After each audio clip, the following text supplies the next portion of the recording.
Assalamualaikum warahmatullahi wabarakatuh. Tugas MIT Pendidikan Anak Sebelum Lahir dengan dosen pengampu Bapak Ismail S. SPDI MPDI. Perkenalkan, nama saya Astrini dengan NIM BT 2302035.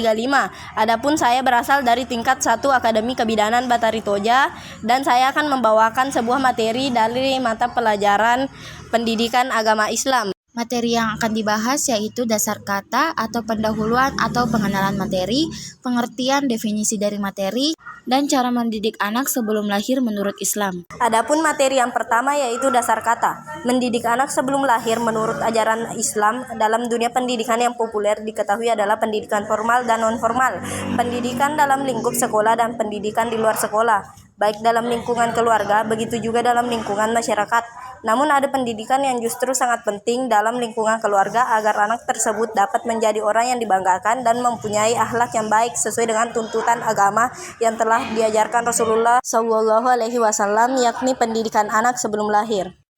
Adapun materi yang kedua yaitu pengertian. Islam adalah ajaran agama yang memuat sejumlah aturan yang tidak sebatas pada aspek ritual semata, tetapi juga mencakup aspek peradaban manusia secara keseluruhan, dengan misi utamanya sebagai rahmatan lil alamin. Islam hadir dengan menyuguhkan kata nilai yang bersifat plural dan inklusif yang merambah ke dalam semua ranah kehidupan manusia, termasuk ranah pendidikan.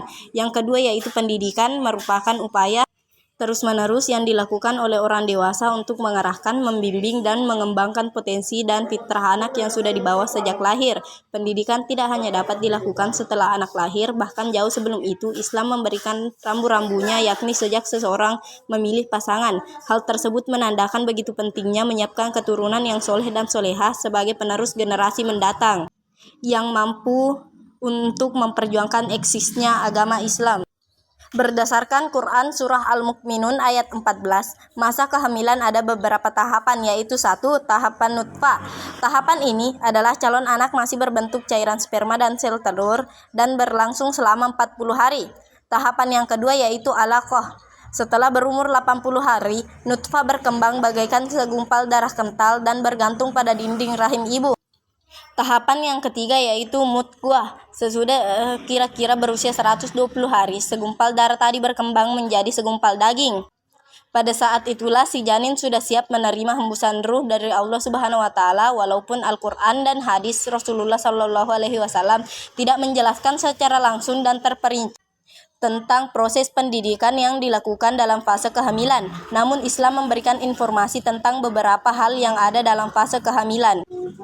Yang pertama, harus diyakini bahwa periode dalam kandungan pasti bermula dari adanya kehidupan al-hayat.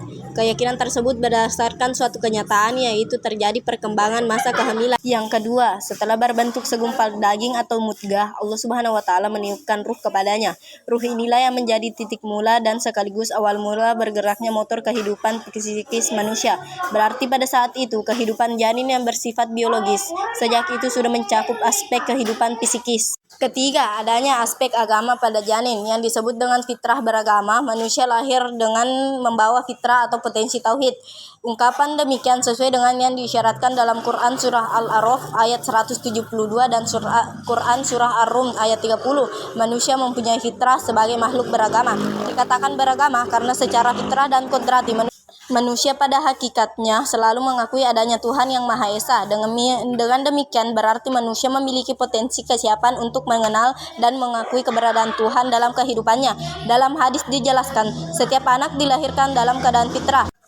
Kedua orang tuanya inilah yang menjadikannya anak tersebut beragama Yahudi, Nasrani, atau Majusi. Hadis riwayat Bukhari dan Muslim.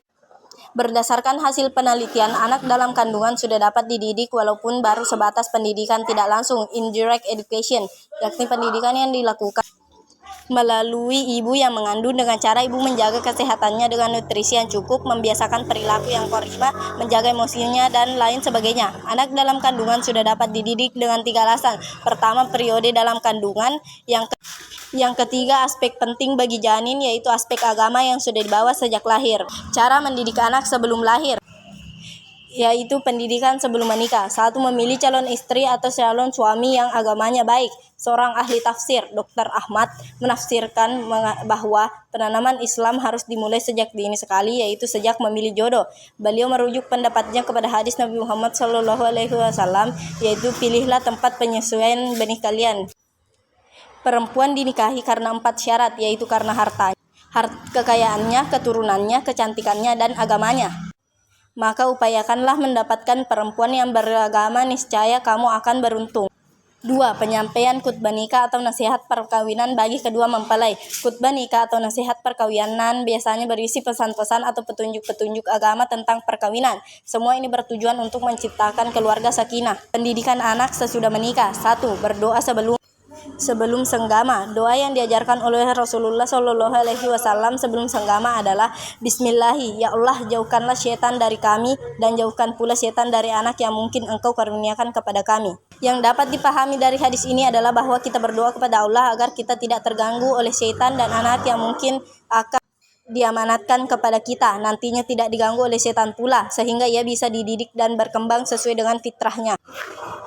Dalam Al-Quran terdapat ayat yang dapat dijadikan dalil bahwa pendidikan dapat berlangsung di dalam rahim ibu, yaitu surah Al-A'raf ayat 172 yang artinya, bukankah aku ini Tuhanmu?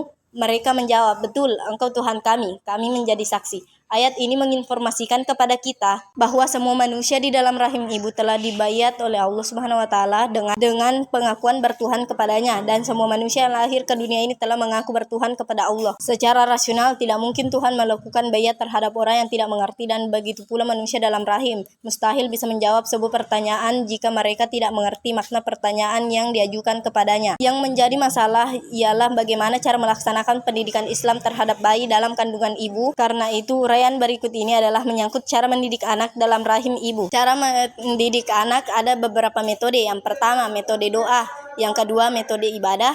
Dan yang ketiga, metode membaca dan menghafal. Yang keempat, metode zikir. Dan yang terakhir adalah metode dialog. Nabi SAW bersabda, seseorang mendidik anak itu lebih baik baginya daripada ia mensyahadahkan setiap hari 1 syah. Hadis riwayat At-Tirmizi. Nabi SAW bersabda, tidak ada pemberian seorang ayah untuk anaknya yang lebih utama dari pendidikan tata krama yang baik. Hadis riwayat Tirmizi. Itulah materi yang sempat saya paparkan. Terima kasih. Wabillahi taufiq wal hidayah. Wassalamualaikum warahmatullahi wabarakatuh.